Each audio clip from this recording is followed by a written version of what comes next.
Well, welcome and thanks for joining us in 2025, already the second month of the year. Hard to believe. At CFI, we help those in the food system understand what's happening in the world and how that is shaping consumer views and behavior.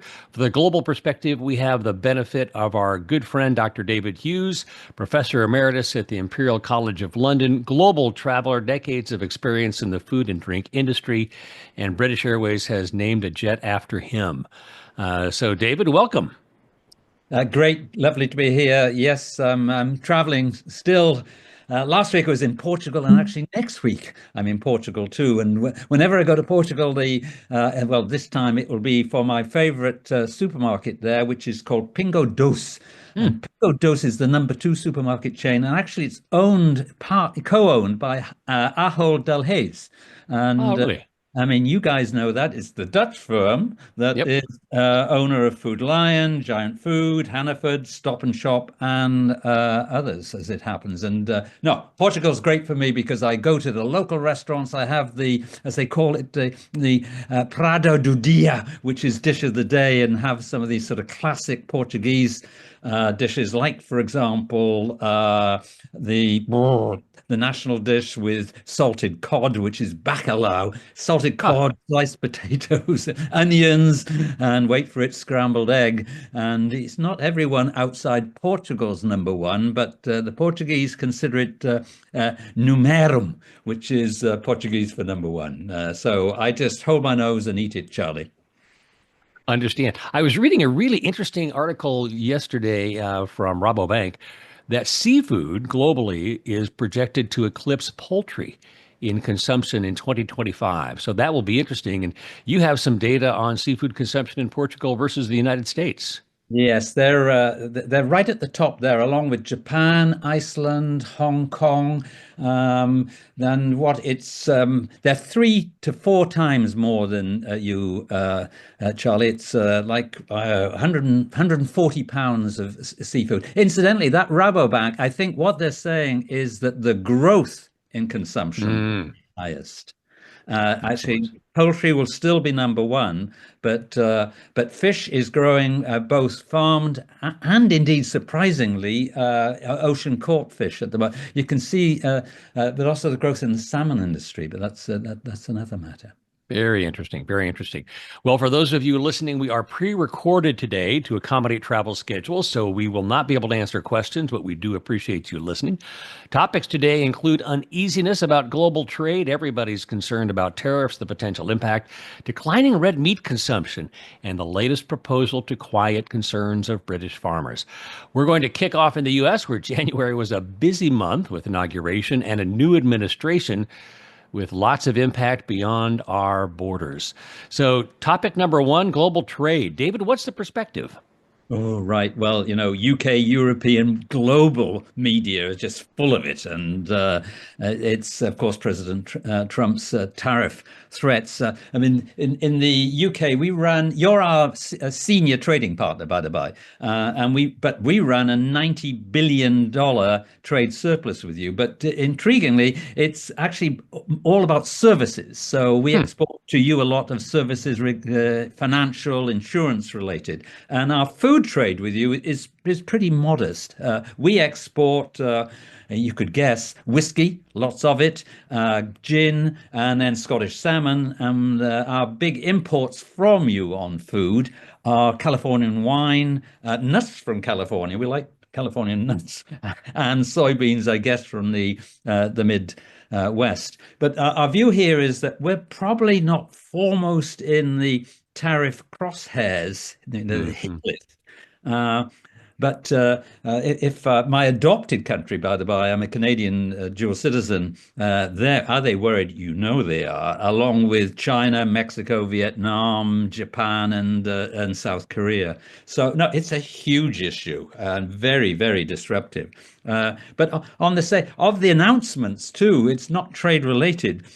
We're intrigued here to see how your agricultural, horticultural industry is going to handle the impact of removal of those who are foreign workers who work in agri-food who I love the phrase which is used, who are undocumented. I mean, I guess that means illegal. And given that about 40% plus of your workers in agri-food are undocumented, I mean, how will that work its way out? We're interested because we have the same issue, frankly.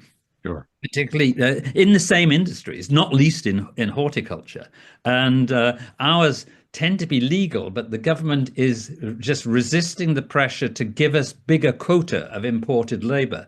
And for my mind, Charlie, probably it's you can see it happening now. It just sort of maybe it should just accelerate the investment in automation, the R&D in IT that relates to all this. And I think it'll be a different world in labor-intensive agriculture, horticulture in 10 years' time. No question about it. First of all, thank you for the gin. We're very grateful for the London Dry Gin. So I will toast you when I have a cocktail again tomorrow evening.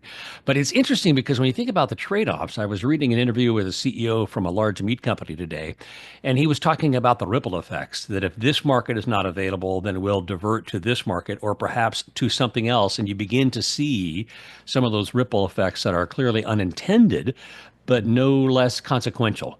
And I think it'll be fascinating to see how that continues to play out as both the threat and the actual implementation of tariffs continues to plague agriculture and the food system over the next year or better. So we're going to shift to our next. I'm sorry, David, go ahead, please. And tariffs can be a threat to those who are imposed by the tariffs, but they also can be to U.S. consumers, of course. And absolutely, with increased cost.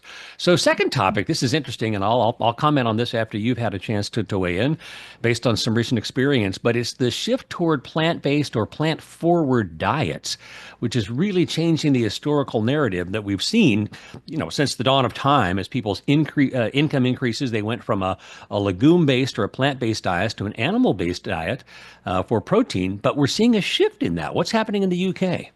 Right. And look, we're no meat avoiders in the UK, Charlie, but we eat 1/3 less meat than you guys. We're on 150 pounds per capita and you're 200 plus.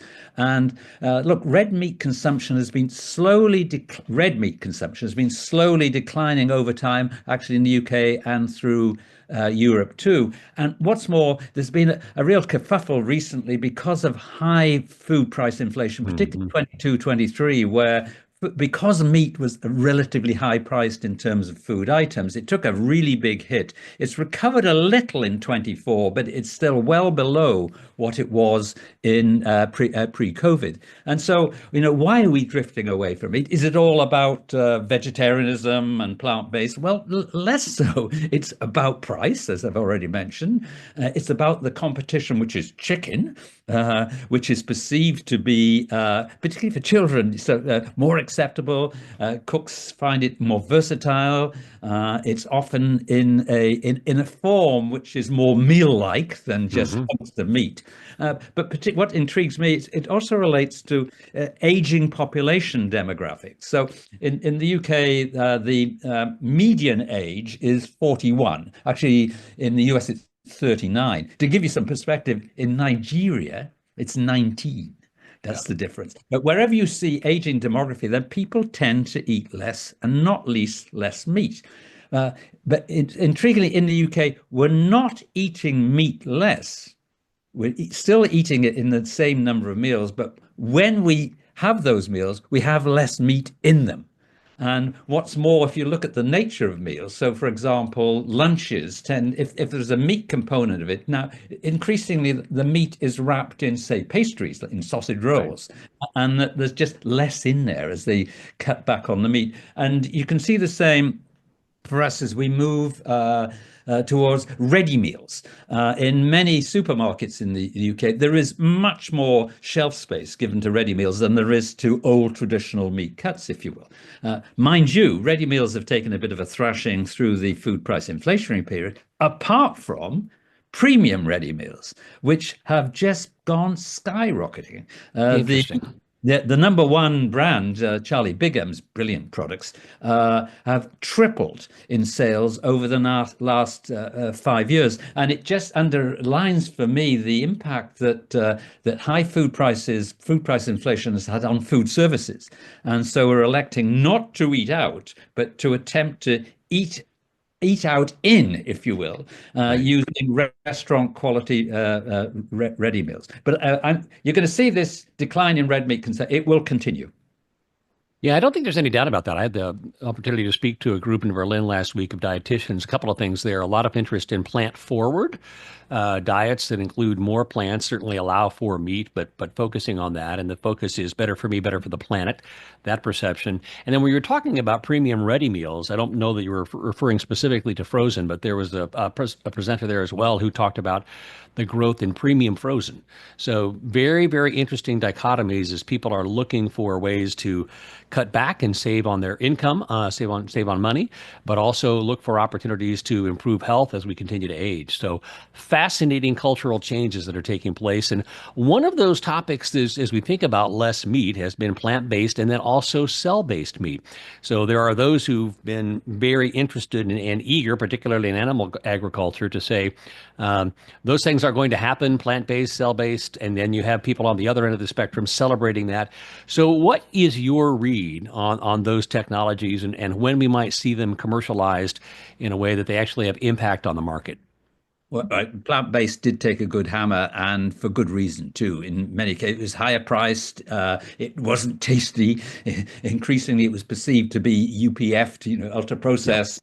But in the UK, it's come back with a bang in terms of products which are not meat mimicking. They're saying these just happen to be a vegetable dish which you will love, and it's extraordinarily tasty, and it will have its day. And it'll eat into the overall meat market slowly.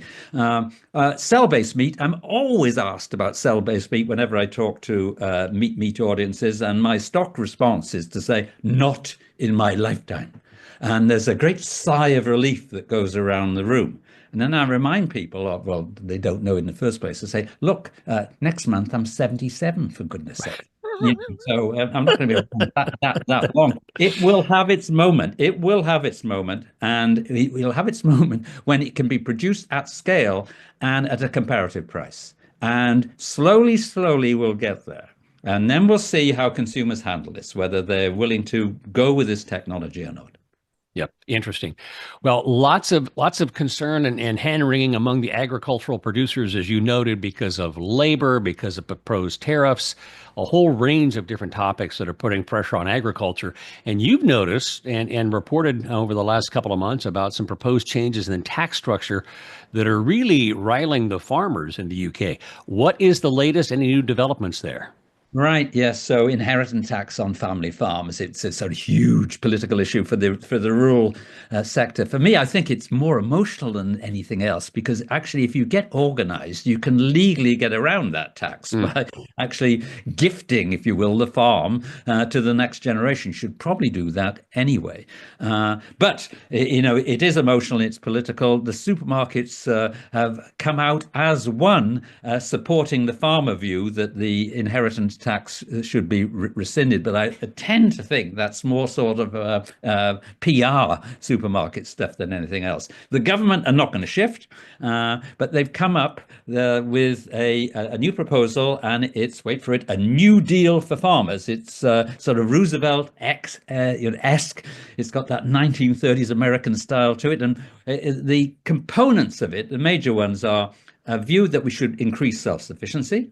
We're only, 60% self-sufficient in food in the UK. We have been in history, frankly. But the government said we're going to do more about it, particularly where we've got some clout, like, for example, using more local food in schools, in hospitals, in prisons, in the restaurants, canteens, as we used to call them, that the departments of state use.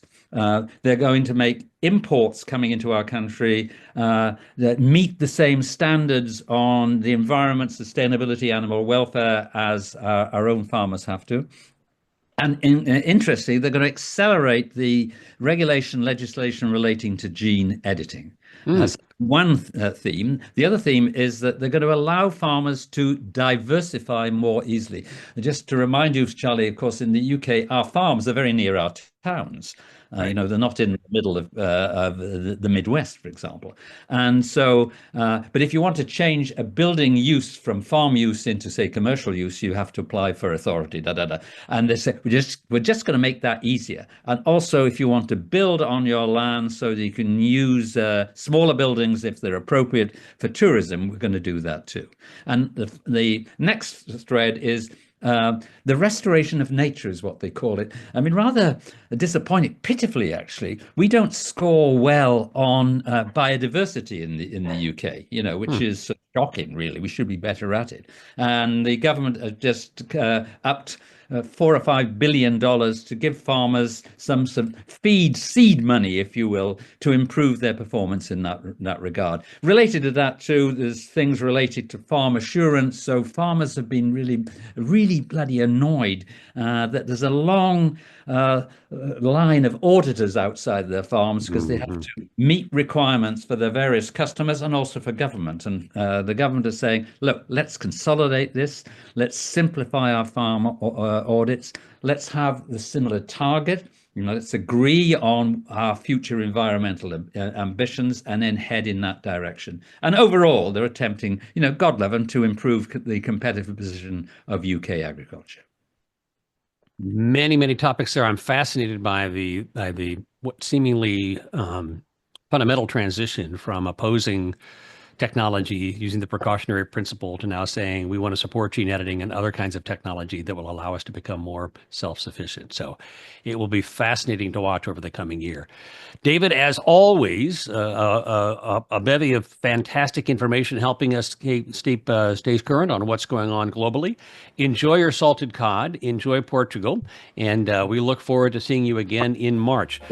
Please feel free to continue to join us every single month with Dr. David Hughes. We hope you continue to enjoy the program. If you have other information or other interests, you can find us at foodintegrity.org. David, safe travels. To the rest of you, have a great rest of your day. Take care now.